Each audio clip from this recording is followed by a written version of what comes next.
A ver, pensemos en esto un momento. ¿Cómo se puede coger algo tan, bueno, tan humano y caótico como el lenguaje y convertirlo en una ciencia? Una ciencia de verdad, como la física o la biología. Pues bien, esa fue precisamente la gran misión de Ferdinand de Saussure. Él fue, ni más ni menos, el arquitecto que diseñó los cimientos de lo que hoy conocemos como lingüística moderna. Claro. La pregunta es, ¿cómo se hace eso?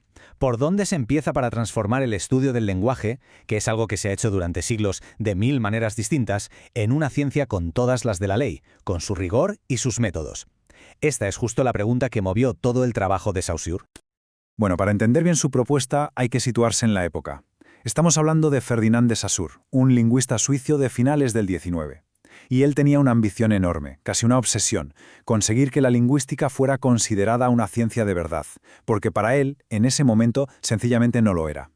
Y es que para entender a Saussure es clave entender el ambiente intelectual de su tiempo. Estaba totalmente impregnado del positivismo. ¿Y qué era el positivismo?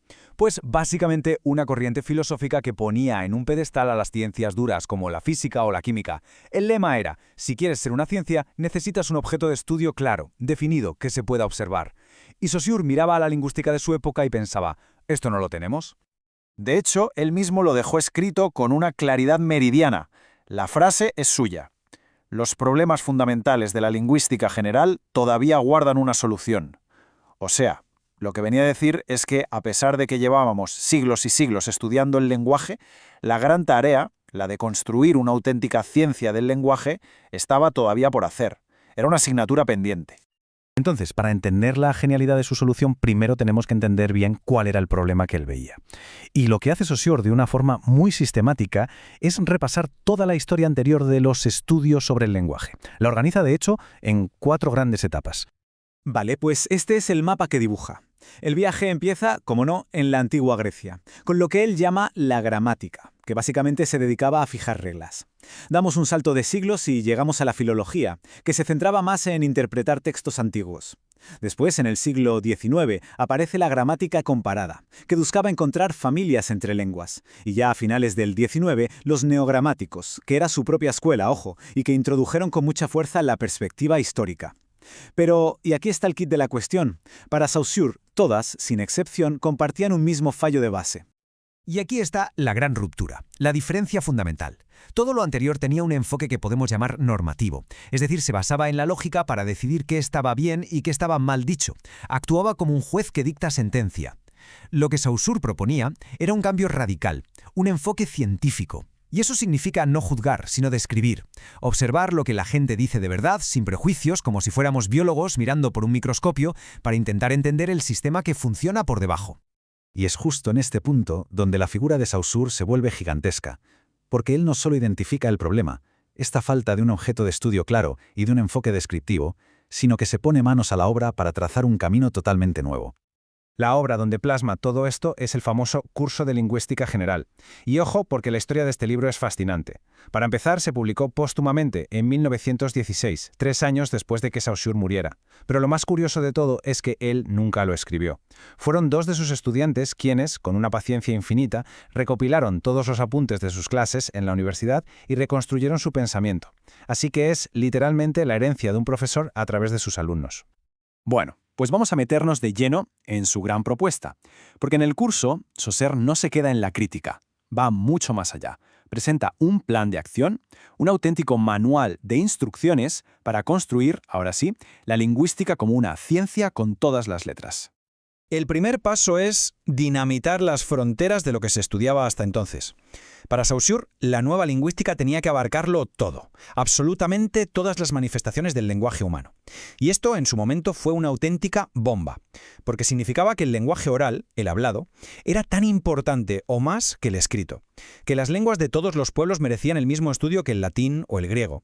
Y quizás lo más rompedor, que las formas incorrectas, los vulgarismos, los errores, también eran datos, porque para la ciencia no hay datos buenos o malos, simplemente hay datos. Una vez definido el qué, pasa al cómo.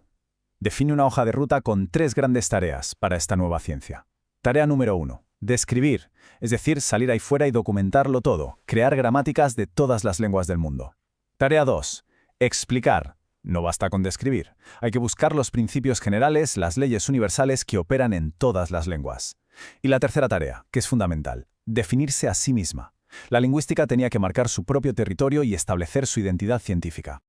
Vale, pero ¿cómo se ordena todo este pensamiento? ¿Cuál es la herramienta que usa para construir este edificio teórico? Pues aquí llega una de sus grandes genialidades. Su método es pensar en pares, en oposiciones. Lo que hace es definir sus conceptos clave uno frente a otro, en lo que llamamos dicotomías, y al hacerlo, crea un sistema de coordenadas súper claro para navegar por la complejidad del lenguaje. Y estas son las parejas de conceptos que son la columna vertebral de todo su sistema. Por ejemplo, él opone lengua y habla. La lengua vendría a ser como las reglas del ajedrez, el sistema que todos compartimos. El habla sería una partida concreta. Luego está sincronía frente a diacronía. La sincronía es como hacer una foto fija del idioma en un momento concreto, por ejemplo, el español de hoy. La diacronía es como ver la película de su evolución a lo largo de la historia. También divide el signo en dos caras, el significante, que es la palabra mesa, y el significado, que es la idea de mesa que tenemos en la cabeza. Y por último, distingue entre relaciones sintagmáticas, una palabra detrás de otra, y las paradigmáticas, que son las que existen en nuestra mente, las opciones que podríamos elegir.